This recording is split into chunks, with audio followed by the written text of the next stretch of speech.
But it's obviously, apparent that the love and the passion's there. So, in the early 90s, you saw there was a need to do something with this this change, right? This renaissance is happening. More people are tattooing.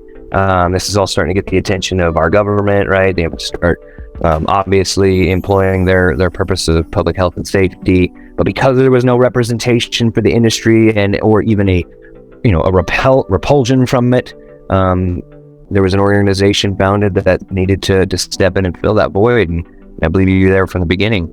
It was the foundation of the APT. Can you talk about the beginning of APT?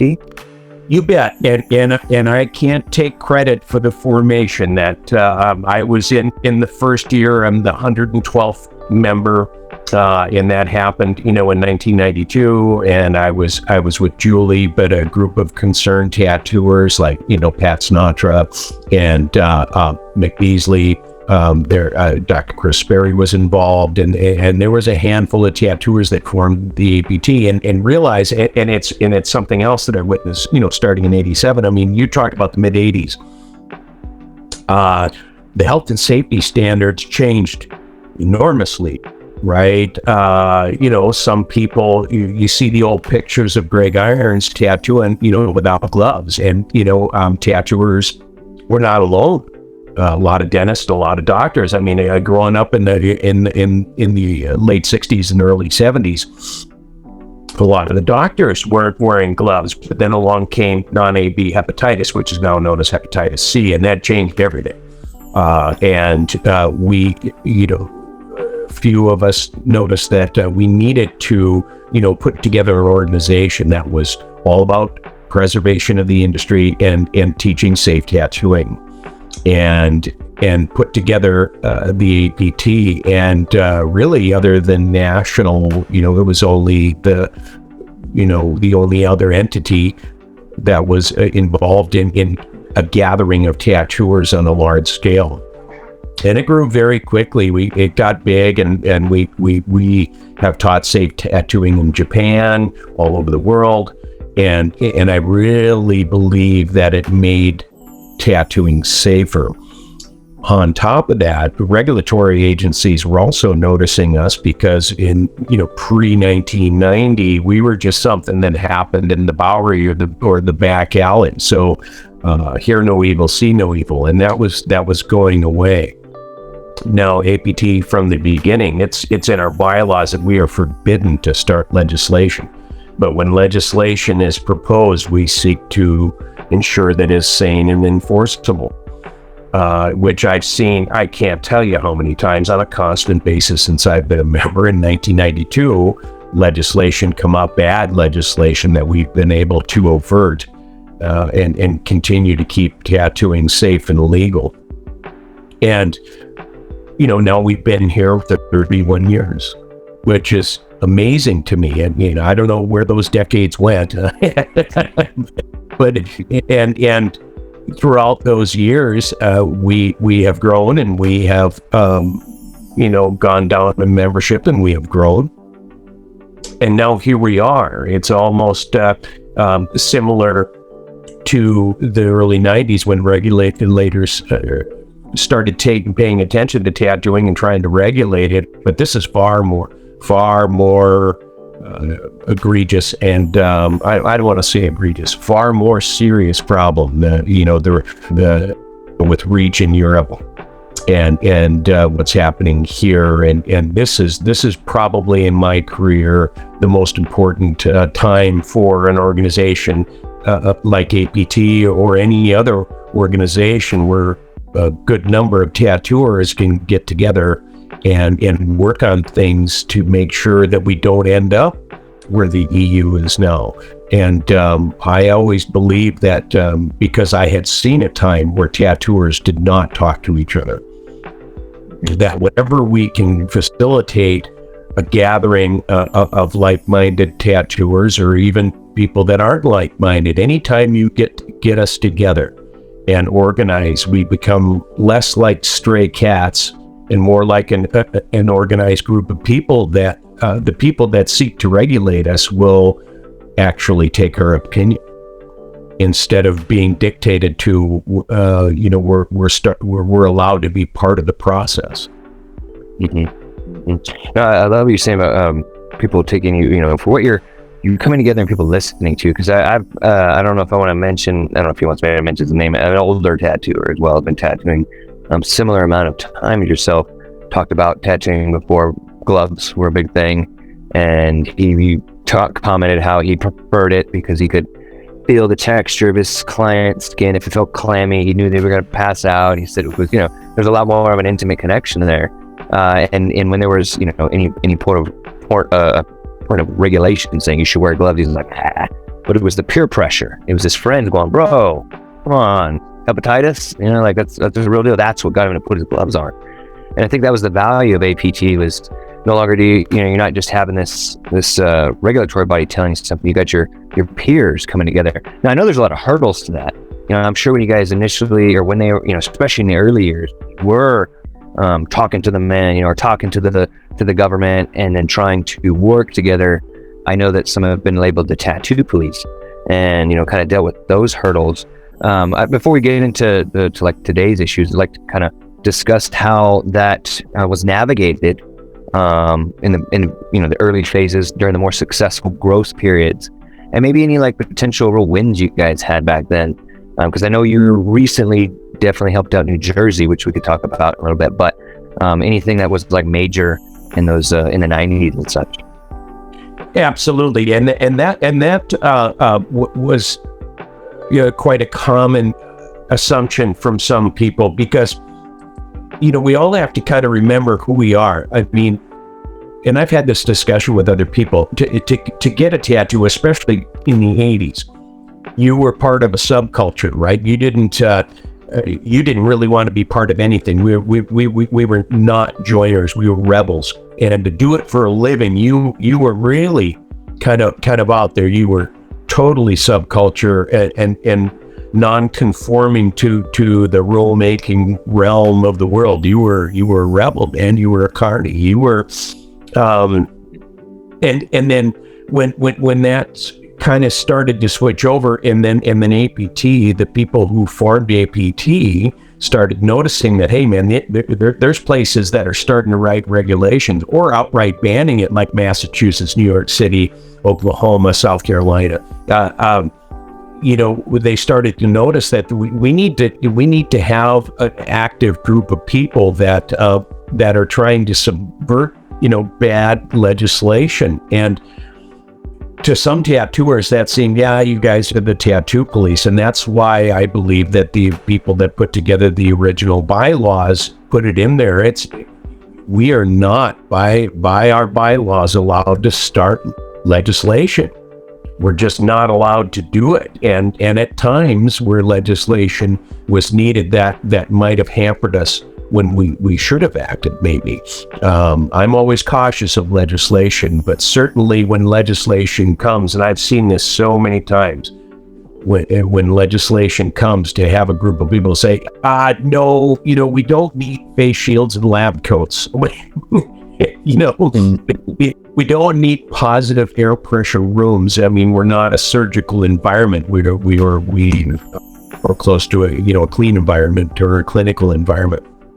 And people started to notice that, and it started to really grow. And I think with the rise and fall of membership, it was probably maybe a comfort of, okay, this is basically done now. Most of the places most of the states have some sort of legislation, and there's nothing, really on the horizon. And, so there's not much to do. And, well, here we are again.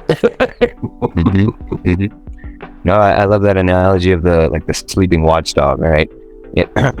You wake it up when you got to have, defense against whatever issue you're dealing with, but then when that issue seems to be apparently gone, it kind of goes back to sleep, and then unfortunately then complacency can happen, and then things can that potential, and I don't like using the word enemy, because I think it's just a lack of communication is really what the enemy is, but from that things can arise. And real quick, just for my own interest, you mentioning how several states and areas had banned tattooing. Had APT had any hand in kind of helping that open up and getting those places to allow professional tattooing?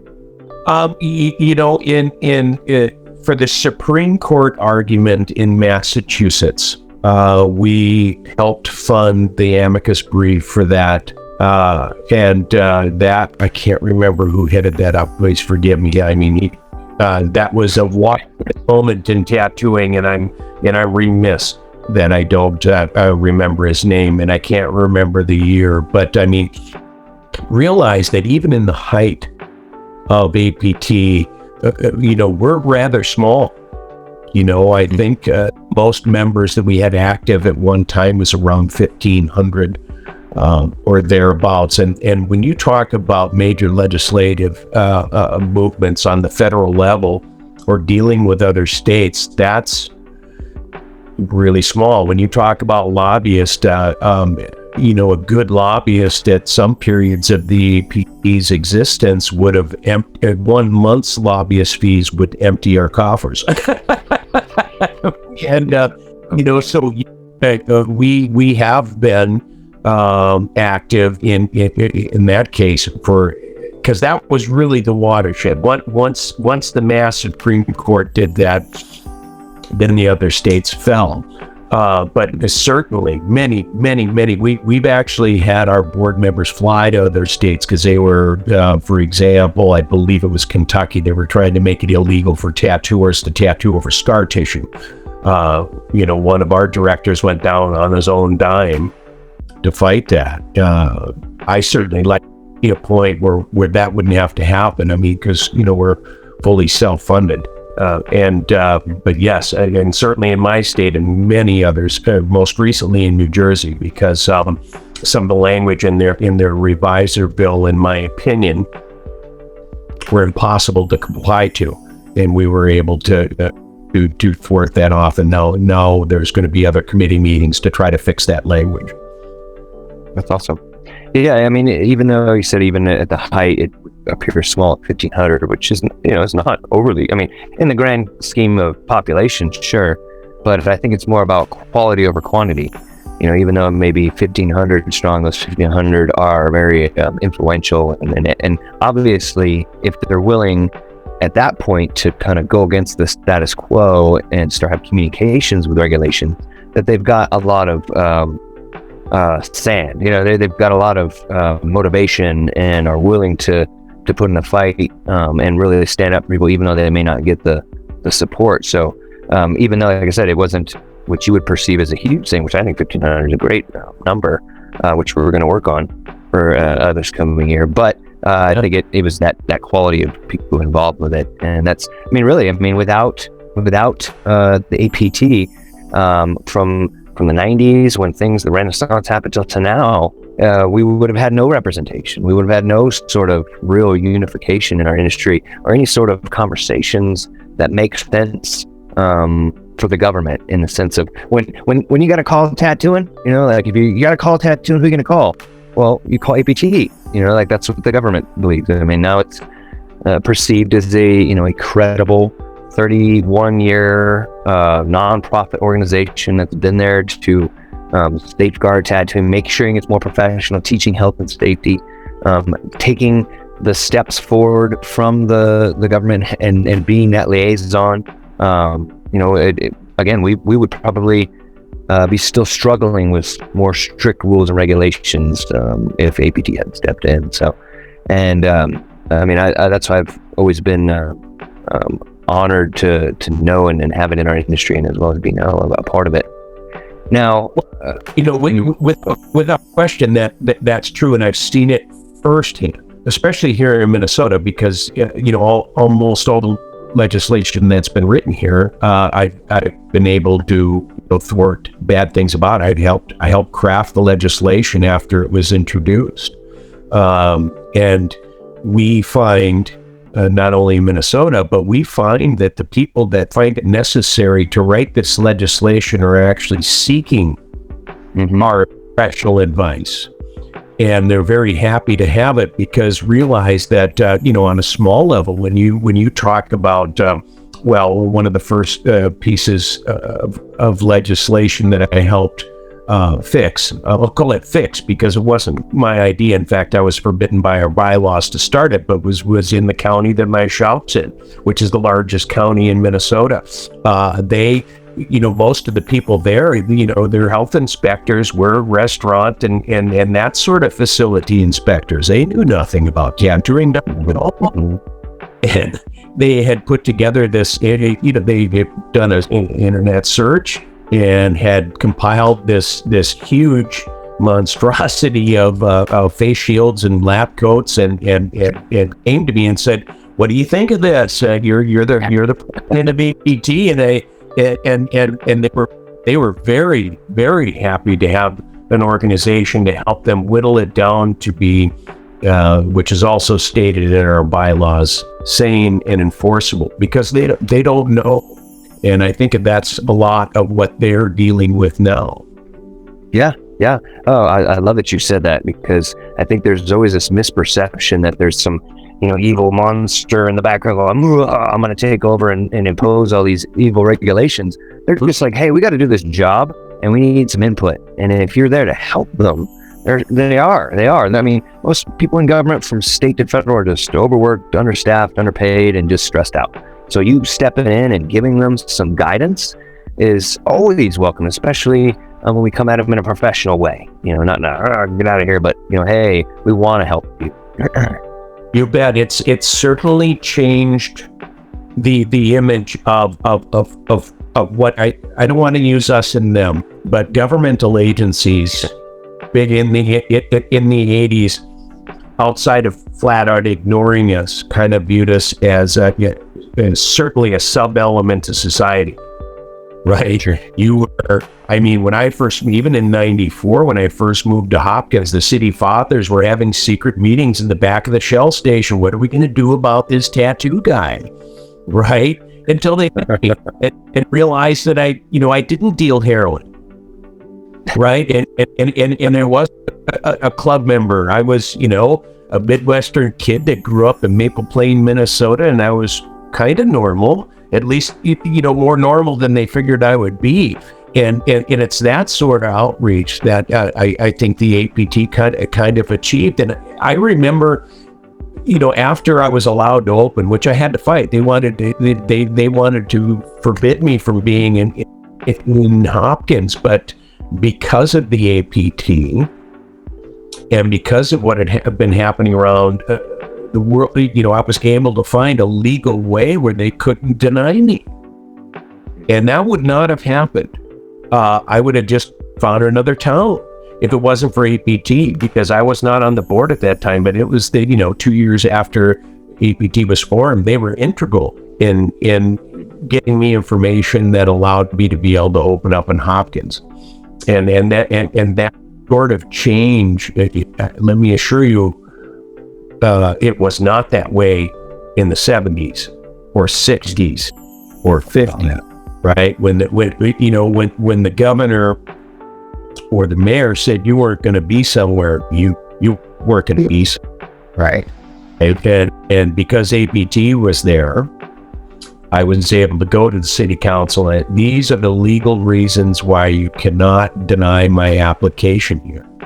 And they brought out the city attorney, and he, I told him that if they denied me, I was going to have my attorney in there in the next morning, and they went and got the city attorney and restated what I had told the city planner, and he looked at my paperwork and he said, "Welcome to town."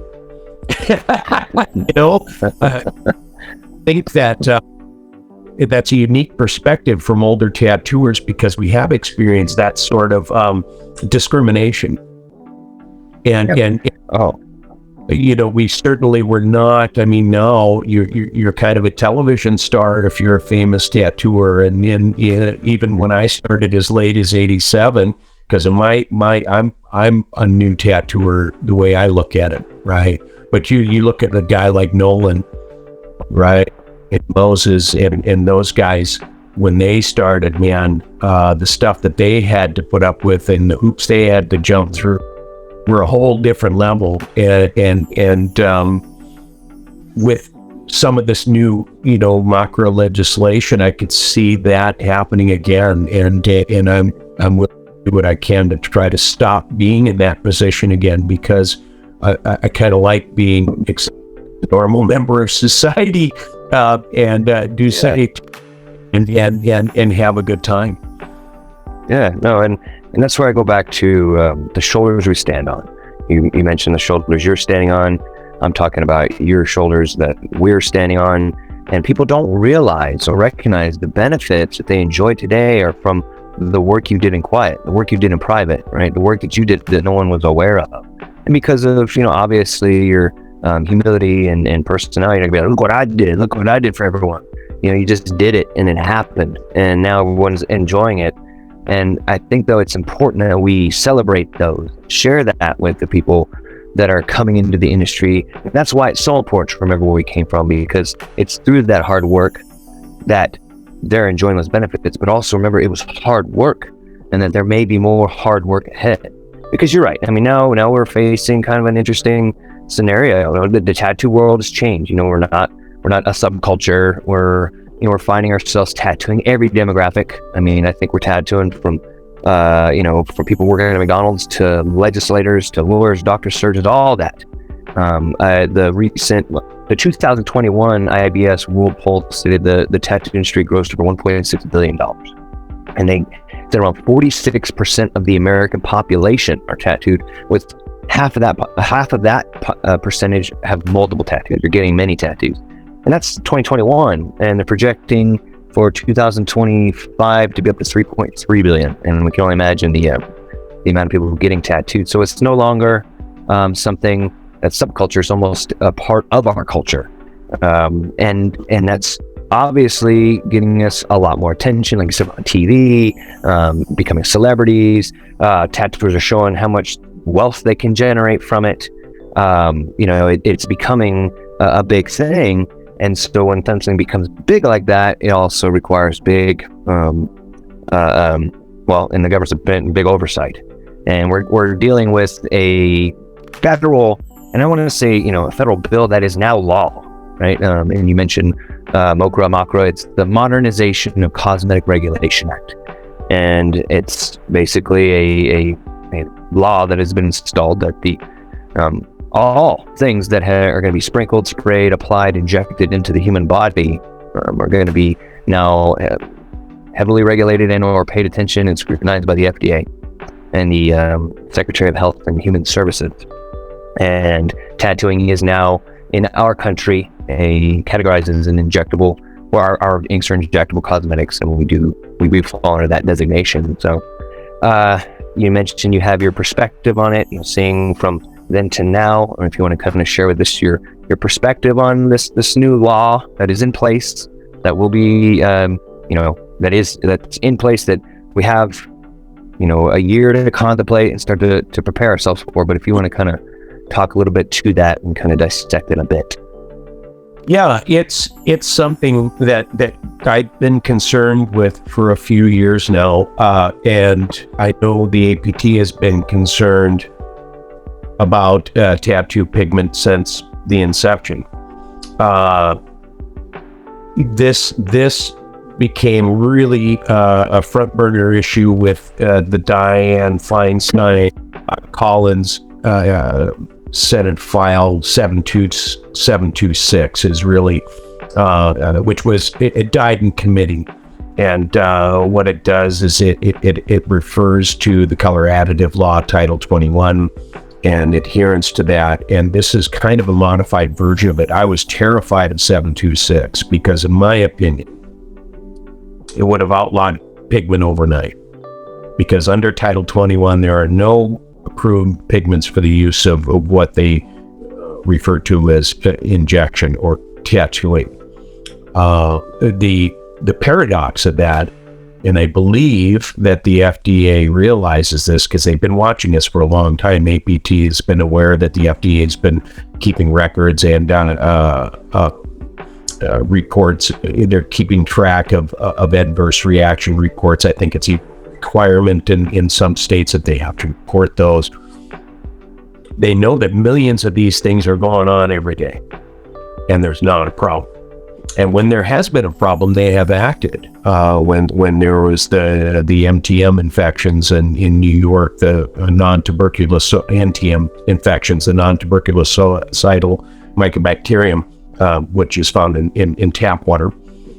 So they've been paying attention, and I think that they've known that this is going on, but there's not an issue, and they don't really know how to handle us because we're different. Even though they classify us under cosmetics, we're a bit different.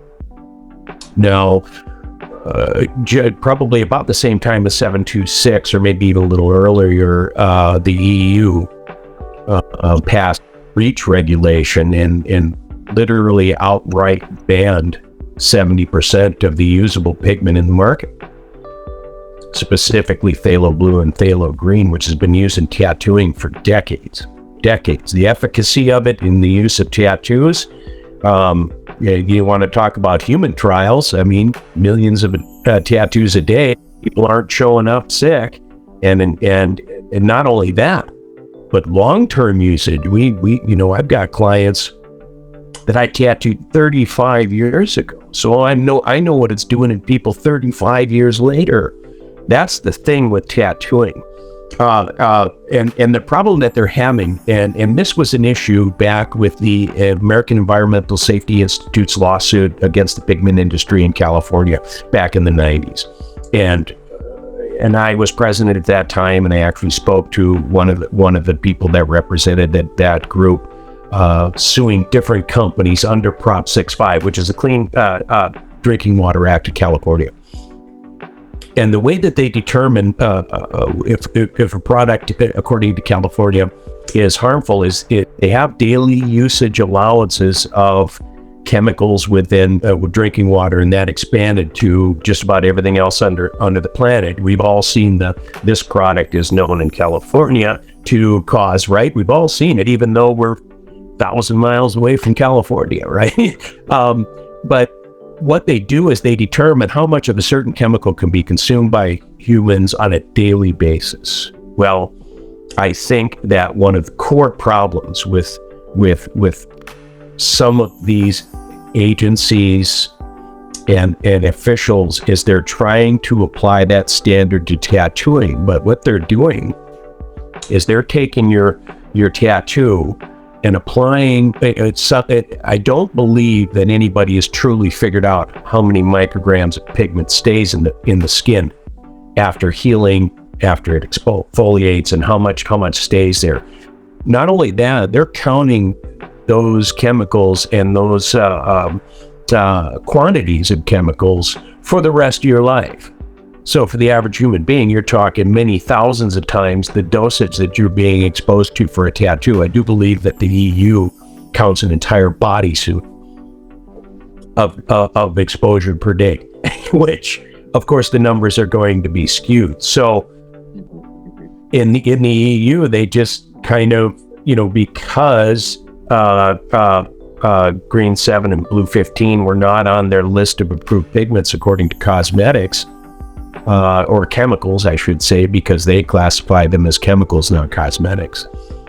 They just ban the usage of them and put the onus on the pigment industry to find a suitable substitute for something we've been using for decades. Mm-hmm. Which, no matter what they find, and they can do chemical testing and all that to find out how much of a certain substance is in a pigment. But this stuff is working. It's working, right? There's not an issue, and what it's doing is it's forcing the entire tattoo industry to use a new product that they have no idea what the efficacy in the skin over the next 30 and 40 years is going to be.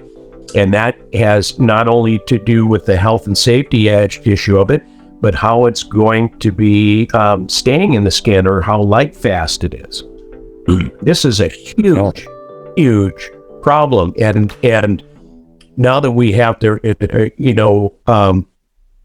MOCRA here, there is a public comment period that we've been working very hard on, and the APT has been trying to work with everybody we could find, AFCO, CTS. If you're interested in finding a solution to this problem, we try to participate. And we've actually formed a pigment committee within the APT now to build up our knowledge and scientific data so that we can participate in the public comment period that the FDA is going to have after the initial sign-up of all the manufacturers. No, where is this all going to go? I don't know. It depends on, all of these millions. What it comes down to is all of these millions of tattoos that are going on today with almost zero problem. That is all anecdotal evidence. These people are scientists and they want scientific evidence, and they will err, as they did in the EU. They may err on the side of caution and outlaw a pigment that has been very successful for decades, and to almost try out a non-known substance because it applies to a different set of rules than what tattooing is.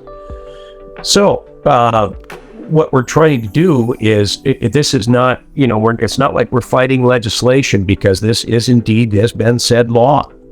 Yes, they have to implement something.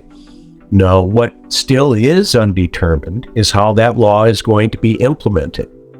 And now we can have a voice in that, and if we get the right people involved, the right manufacturers involved, because, APT, one of the reasons why we needed to form the pigment committee within the APT is because we are practitioner driven.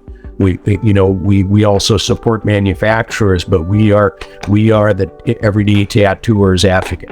That's who we are, like a trade association, and we felt that sort of, this is different than other organizations that have been started because they are manufacturer centric. We want to be able to approach it from the practitioner standpoint also. And we're interested in finding any way that we can, what we know to be safe, to preserve it and be able to use pigments. And somehow, in my belief, and again, this is anecdotal, it's not scientific, I feel, again, that the quantities that they're basing these numbers on are grossly wrong. And that's supported by studies that I've read from Europe. Particularly some of Dr. Syrup's writings. He believes that the amount, it seems, if I'm understanding the data correctly, that maybe some of these quantities that they're going by as far as daily exposure are not correct. Because how do you say in a 5-inch tattoo how many micrograms of pigment actually stay in healed skin? I don't know that it's been done, or at least I haven't seen it scientifically proven. But again, I'm not a scientist, right? So we're really, until we want to build a coalition of manufacturers, practitioners, I'd like to see doctors. I would like to see scientists to help us try to scientifically prove what we already know. Provide the data that they need to feel comfortable saying, okay, green 7 and blue 15 really are, they do work for tattooing and they do not cause problems. That's what I would like to see. And if that's not possible, something that hasn't been discussed much in legal circles is the word is escaping me right now. Disclosure. Where I think that's how they remedied the problem in California, was they had to have a disclosure that you see on every product that you buy in California that this may cause harm. And it mystifies me that in an age where they still sell cigarettes, they still sell alcohol, they're legalizing deadly drugs, legal for sale, but somehow green 7 and blue 15 cannot be allowed. I find that logic absolutely unacceptable. And there's got to be a way for us to scientifically prove that it is safe. Yeah. Thank you. Well said, Shahn, and 100%. It's great to get that dissection of the problem, because you're right. There are taking improper toxicology reports on products and applying it to a totally different subjective situation like tattooing. And I know in Europe there was even that lawsuit that an organization won where they were trying to make titanium dioxide illegal. And titanium dioxide's in our toothpaste, right? It's in many everyday products. There's products there's chemicals in our day-to-day clothing and lotions that are allowed because they don't hurt us in those microscopic amounts. And I think we do need to have that science behind tattoo pigment, and that it is in the quantities that we're using it harmless and for long-term use to be safe. I think there would be a great scientific study to really monitor tattoo pigment over a long period of time in human bodies to see, really what its effects are. And, I think you're kind of calling to our internal discussions about the things we want to see for our industry, right? We want to see us come together, especially under the APT with its credibility by the government, to bring manufacturers into our pigment committees and the practitioner, bring doctors and scientists together to really combine our efforts to move forward, to have the proper data and strategies ready for the enactment of those rules that are coming from our law. So thank you so much for breakdown. Before you go further, informed consent. I but it's a very important part of this discussion. And then that should be available, because let's go out on a limb here. Let's play devil's advocate a little bit. Let's say tattooing did cause a lot of harm, like a product like cigarettes, which it does not, right? People are still allowed to smoke cigarettes. Now, there are a lot of people that believe that they shouldn't be able to, but I flatly disagree with that. We're talking about a product that, its efficacy is proven millions of times a day, right? And if they can't coalesce around a usable pigment that we're not experimenting on for the next 20 or 30 years, and we can't use what we know works, we should have that option. They can have informed consent, and the customer can decide, right? What they should have done in Europe is they should have left it up to the client. Say, okay, you can use these REACH compliant pigments, or you can use what I know works, because I've been using it for 36 years, and this is your decision. And the same person that walks around the edge of my building to go smoke their cigarette on break can also decide to get a tattoo that's infinitely safer. I mean, people have to remember that 150 or so people a year die from eating peanuts. Why are we taking something away from one of the oldest industries on the planet, right? I don't think that they can prove anything is older. Woodsy the Iceman had 46 tattoos, 5,300 years old. Why are they taking away a product that isn't causing great harm, right? And why are we not trying to ban peanuts? Well, one of those reasons is because the peanut industry has lobbyists and lots of money, and we don't. Tattooers have traditionally not been able to pull off a great movement of even, like, let's say 10% of us. That would be 8,000 tattooers. If 8,000 tattooers were able to get together and had an opinion on something, the people who seek to govern us would certainly listen. And that's where we really need to get, because you know what? I recently searched trying to find somebody who died from a tattoo last year. I was unable to find one worldwide. Maybe it's happened, but I was not able to find it. And that's, I think, where the mindset has to be, is not let them say that this is not a safe thing because millions of people a day would say otherwise.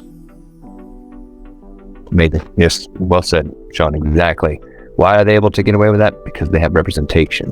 And that's what you, Pat, Mick, myself, even Matt, saying we're representing those people who want to step up and voice the practitioner and the industry's concerns.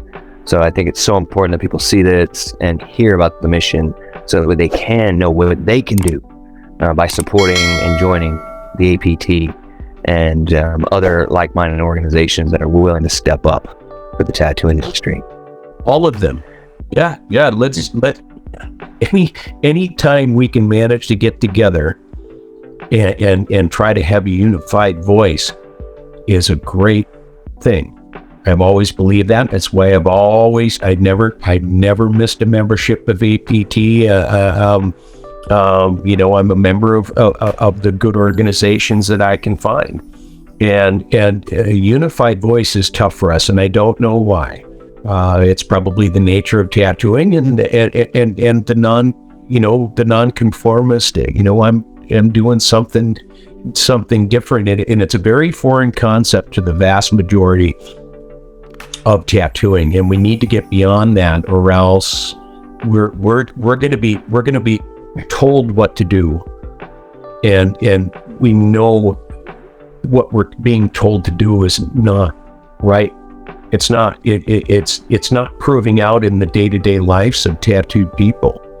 And if we miss this opportunity to defend ourselves, and then let them tell us that we're not safe, then we may be back underground. It may be over, and that's what I don't want to see. And I want to do what I can to try to keep it safe and legal. Thank you, Shahn.